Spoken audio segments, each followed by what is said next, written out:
Bismillah ve salatu ve selamu ala Resulillah ve ala alihi ve sahbihi ve men velah. Jalaldin Suyuti rahmetullahi aleyhinin Halifeler Tarihi namlı kitabındaki dersimizin devamında bugün Ömer ibn Abdülaziz rahmetullahi aleyhininki hayatlardan bu kişi mesela qandaq xutba okuydu, mesela qandaq nutq so'zlaydi, juma, hayit, bayramlarda ve bu vaqtdagi bu adamniki uslub yo'llari haqida.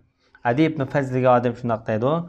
Ömer ibn Abdülaziz'ninki xutba o'qiyotganligini anglagan edim deydi. Shu xutbada mundaq degan: "Ey xaloyiq, Allohdan qo'rqinglar. Talabni nihoyat go'zal qilinglar" dedi. Yani Xudodan izlagan talabinglarni, orzularinglar go'zal bo'lsin demoqchi. Agar sizlarning biringlarning rizqi tog'ning cho'qqisida yoki yerning qarda bo'lsa cho'qim keladi deydi. Azhar degan olimniki deyishicha, Ömer ibn Abdülaziz kishilarga xutba o'qiyotgan vaqtida bir jituq tonlar bilan nashta ko'nak bilan xutba o'qiganligini ko'rgan deydi. Bu bir holat endi shu vaqtda. Abdullah ibn Ala deydi, Ömer ibn Abdülaziz'ninki cümelerde bir xutbini davamlı tekrarlaydiganligini ko'rgan. Bu xutbaning boshidagi ham desam, mesela bir kirish so'zi. O xutbini mesela 7 so'z bilan boshlaydi. Birinchisi Elhamdülillahi nahmeduh. Allah'ın davamlı medileyimiz, o Allah'tan davamlı yardım talep qilamiz, istig'for etimiz. Allah bilan nefsimizden yamanlıqdan, amellerimizden hata tarafından panoh tilaymiz. Allah hidayet qilgan kishini azlığı yo'q, azlığa adamni hidayet qilish yo'q. Şeriksiz yegane Allah deb guvohlik beraman ve Muhammed Aleyhisselam Allah'ın elchisi ve bendisi deb guvohlik beraman. Allah'ın Resulü kim bo'ysunizgan bu adam to'g'ri yo'lda mangan adamdir. Allah'ın Resulü asi bo'lgan adam, qarshi chiqqan adam bu ozg'in adamdir dedi. Yani mush so'z bilan boshlaydi. Hozir qadar xutba ko'pincha jumalarda mush xutba bilan boshlandi Saudiyada. Ondan mesela Allah'a takva bulunlar, özden ve takva buluşqa ündeydi de. Ondan gap başlaydı. Bana xutbinin söz nutqning beşemde.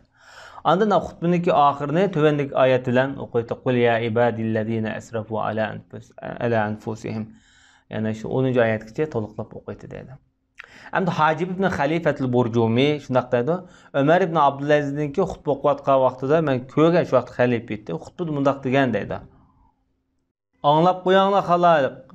Allah ve peygamberimiz ve peygamberimizin ikki do'sti, yani Ömer, Ebu Bekir Siddiqlar.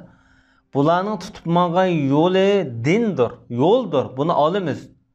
Bularning qilgan ishini oxirgacha adoqcha davom etamiz. Ammo bulardan boshqa, yani Ebu Bekir, Ömerdan boshqa kishilarning yo'lini tutib mangan, yan qo'ygan, o'tirib qo'ygan yo'llarini biz uni yaroqlashtiramiz, olmaymiz degan. Bu sözlerinin hamısı Ebu Nuaym Hilye namlı kitabında rivayet bilen bayan kılıp ötken. İbn Asakir İbrahim ibn Abi Ubla degan kişiler rivayet kılıp Ömer ibn Abdülaziz'den qışıqa ayet gün kirsek kişilerin hamısı o adamga salam berip mundaq deydi. Allah bizden ve sizden Emirul Mu'minin padişahim qabul qilsin dese ularga cevap berdi deydi. Amin amin degandek yoki taqabbalallohu minkum ayzan degandek. Allah sizlardan qabul qilsin degandek. Onlar inkar qilmaydi. Bu yani ayet paytlishish. Ayet paytlishdagi shu vaqtdagi bir salom so'zlari. Dedim men deydi, Jalaldin Suyuti deydi, ayetlarda yil oylarda biz ko'rishganda mavsumlik faoliyat vaqtlarida tabriklaydigan eng go'zal so'z shu asos shu deb shundaq deydi.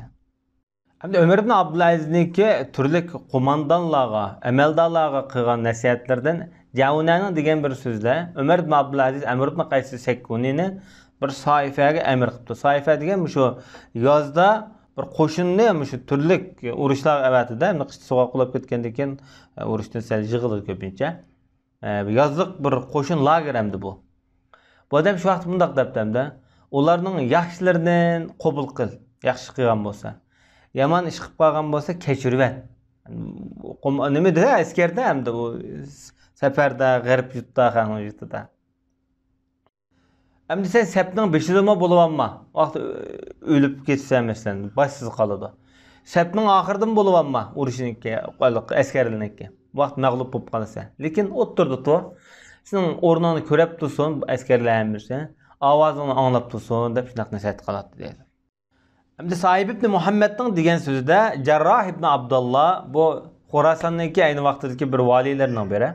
Ömer ibn Abdülaziz'e xat yazıp mundaq debdi. Xorasan ailesi fuqarolar nihayat yaman nachar ulab ketdi.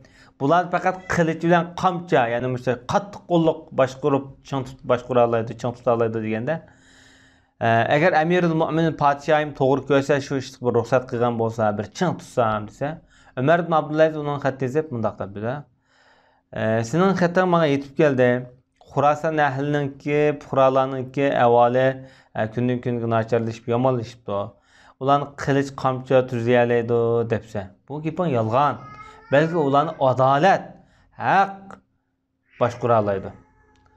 Adolatni, haqni o'z asliga qaytargan, haq huquqni joyiga qaytargan adil siyosat bilan boshqarganki, vassalam deb xat yozgan dedi.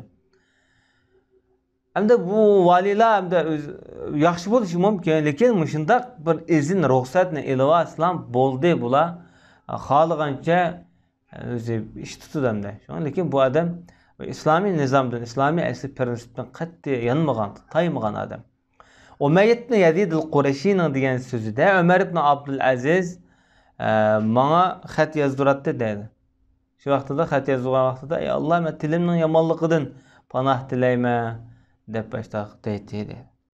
Endi Salih ibn Jubayr degan shu olimniki bir so'zida Umar ibn Abdulazizga ba'zi ishlarda gaqib qolsam ochiqlab qoladi deydi. Shu vaqtda hamda kitobda yozgan xatida putukda bir xat bor ekanda, yosh podshohning g'azabidan sal o'zingni saqla, diqqat qil degandek. Bu o'zi yozgan xat bo'lsa kerak. Shunlar men u odamningki g'azab ketgan qadar yumshoq, muloyim bo'ldim dedi. Tang tumaydim yoki gapni davom etdim demoqchida. Ondan keyin hamda Umar ibn Abdulaziz mundaq deydi. Ey Salih, bizga bu ishni munosib ko'rsang, keyin yana qayt bir murojaat qilib, qayt bizga samimizga sepib baqqin deb shunaq deydi. Abdul Halim ibn Muhammad al-Makhzumi degan kishining deyishicha, Jarir ibn al-Xatafa Umar ibn Abdulazizniki huzuriga kelibdi-da, bir gap qilish uchun tamshalganda Umar ibn Abdulaziz uni cheklabdi. Va bundaq debdi. Gap qilib qo'ymagan ekan bu odam, payg'ambarimizni eslab qilyapman degan ekan. Hajjida Umar ibn Abdulaziz gibi deginib, bundaqda Rasululloh bo'lsa, gapini davom et deb. Ondan Jarir tuvandik she'rni o'qibdi-da. Shoir bu nayt zeki shoir ekan. Payg'ambar sollallohu alayhi vasallamning so'zini chiqarish orqali, Rasulullohni maqtash orqali yana o'zining maqsadini bu xalifaga bildiryapti. Bu she'rning mazmunini bilib chiqaylik. She'rning mazmuni, umum mazmuni Hazrat Muhammadni payg'ambar qilib avatgan, xilofatni adil bir amriga topshirgan. Har qanday zulm uchirgan mazlumlarning haqqini shak shubisiz joyida ilib qaytirib bergan, zulmni to'sgan, agar to'qayni buzgan, tuzlagan bir amirda demakdir. Men bu amirdan tezlam bir yaxshilik kutaman. Adamning nafsi deydi, insonning nafsi bir ishni naq bo'lgan deganga bak tabiiy ko'nib ketgan, shuni yaxshi ko'rdi deb shu she'rni o'qigan. Buning maqsadi bu shoir hamda bu orqali bu odamni ozroq manfaat pul olmoqchi hamda shu orliqda. Umar ibn Abdulaziz ham shunga javob qilib, "Ben Allohning kitobida Amirul Mo'minin debdi-da, bu shoir men tanıdım. Lekin men bir musafir, bu yurtga men o'z bu yurt mening emas, men Iroqdan keldim" desa, o'zining davlat milidan emas, o'zining xos yakki milidan, shaxsiy milidan 50 dinar pul bergan dedi. To'yuriyat nomli kitobda Harid ibn Usman ar-Ruhbi degan odam dadasi bilan Umar ibn Abdulazizning huzuriga kirgan ekan burun. Kirib, shu vaqtida Umar ibn Abdulaziz dadasining ahvolini so'rabdi-da, hamda Harizdan. Bu keyin cho'ng'og'ini deb berayotgan gap bu. Ondan Umar ibn Abdulaziz u kishiga mundaq debdi. Uningga Fiqhul Akbarni o'rgat. Fiqhul Akbar buyuk cho'ng fiqhini o'rgat debdi. Degandan Fiqhul Akbar degan nima deb dadasi so'rsa, qanoat va boshqalarga ziyon solmaslik deb shu Fiqhul Akbar deb. Endi hozirgi bugungi kunimizdagi fiqh bilan burungi fiqhniki farqi o'zgacha hamda. Ibn Abi Hatim o'z tafsir nomli kitobida Muhammad ibn Ka'b al-Quradidan rivoyat qilib, meni Umar ibn Abdulaziz chaqirib mundaq dedi. Adolatni menga sifatlab bergan debdi. Belli. Bak katta cho'ng ishdan so'rdingda. Kishilarning eng kichigiga dodi bo'l, cho'ng'iga bola bo'l, o'xshash Qurdaş adamlarınga qarindaş bol, ayollarım şundaq bol.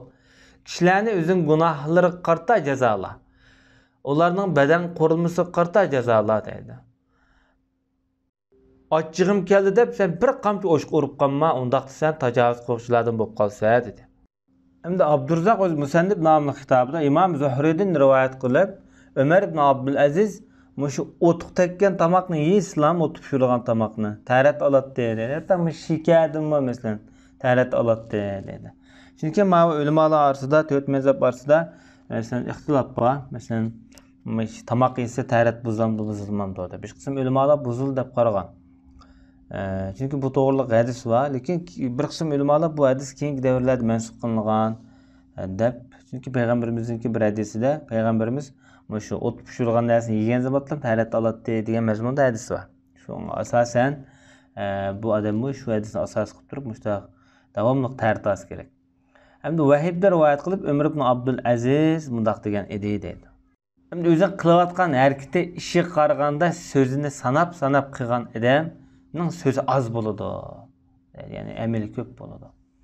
İmam Zahabi şundaq deydi. Gaylan Ömür ibn Abdülaziz'deki xilafet devirde Gaylan taqdir inkarchiligini namoyon qilgan. Bu adam hamda inson erkin, ixtiyoriy hurlikka ega deb shu vaqtdagi shu Umayyalarniki hokim mutlaqlikka qarshi bu adam bu taqdirchilikni inkor qilgan. Bu adam. İnsan da erkinlik, ixtiyorlik ega. Herkes hamma ish bunda bekitib qo'ygan shaklda bo'lmaydi deb. Chunki bu odamning bu taqdirchilikdan inkor qilishiga sabab bo'lgan ishlar shu vaqtdagi hokimiyat va hokimiyat atrofidagi ulamolarniki har ishni taqdirga bog'lab turib, taqdirimizda bo'lgan ishlar bo'ladi deb bir qism Umayyalarniki zulm ishlariga chapa yapgan avvallar bo'lgandan keyin bu odam mush fikrni ko'tarib chiqishga majbur bo'lgan. Hasanul Basri'nin şagirdi bulmuş aynı vaqtida. Özüne ait takva ötken. Hatta Ömür ibn Abdülaziz bu kişinin nurgun hizmet işleri koygan bu adam. Mesela şu Umayyalar Han cemaatininki şu musadir qilgan malını Medine turli şu çok bazarlarda setishgan mush adam o'ttirib chiqib ma zolimlarniki mele mal setib olinglar, ilinglar azam bor deb satgan bu adam. Ömür ibn Abdülaziz ashqa belgilagan. Bu ne hem Hişam ibn Abdülmelik köygende bu zalimliğin mele degendeki hep men halife olup kalsam men şuna şu öttemeydiğen bolsam deb. Degendek Ömür ibn Abdülaziz'nin devrindeki Hişam'ın devri kelgende bu Gaylan'ı öldürüp etken. Hem de Ömür ibn Abdülaziz Gaylan'ı tövbe qilgan, taqdirni inkar qilma, taqdir bor degendeki men ozg'un edim, meni hidayet yo'liga boshladim debdi-da. Ömer shunaq debdi: "Ey Allah, agar bu rostchil bo'lsa, rostchil bo'lgancha bo'lmasa onu dağa asqın, ish qo'lini putini kesken debdi-da. Degandek Ömür ibn Abdülaziz'ninki duası bu adamda icra qilingan. Mesela Hişam ibn Abdülmelik'ninki zamanında bu adam cezalanıp tutulup to'rt put qo'li kesilgan. Damishqda taqdirchilik masalasida bu adam dağa esilgan hamda. Hamda boshqalarning deyishicha Bani Umayyalar jamoati Ali ibn Abu Talib'ni xutbada tilgan ayni vaqtlarda. Chunki Muaviyalar bo'lgan qanliq ixtiloflar to'qnashib bo'lgan emas, men shuni asos qilib. Ömer ibn Abdülaziz vali bo'lgan vaqtida bu avalni bekor qilib, o'zining turli amaldor valilariga xat yozib, sizlar uni tillamanglar. Endi bu xutbadan beshinlab tillab boshlaydigan gapda, la'nat bilan boshlaydigan gapda shu vaqtda. Shuning bilan u tuvandek oyatni o'qigan, "Estaizu billahi innalloha ya'muru بالعدل والإحسان وإيتاء ذي القربى وينهى عن الفحشاء والمنكر والبغي يعظكم لعلكم تذكرون." Mana mush xutbani o'qish, xutbada mush oyatni o'qish ta hozir qadar davom etyapti deydi Jaloliddin Suyuti. Jaloliddin Suyutining davri Hijriya 9-asr. Ömür ibn Abdülazizning davri 1-asr. Demak, hozir qadar Saudiyada mesela mush xutba kuchga ega. Har qanday juma xutbasida mush oyat o'qiladi. Undaqda bu oyatniki mush xutbada jarang'ishiga Ömür ibn Abdülazizninki tuhfasi var demak. Qali degan olim o'zi Amali nomli kitobida deb bizga Abu Bakr ibn al-Ambari so'zlab bergan. Bu odamga dadisi, bu odamga Ahmad ibn Ubayd so'zlab bergan ekan. Umar ibn Abdulaziz xalifa bo'lishdan burun mundaq degan ekan.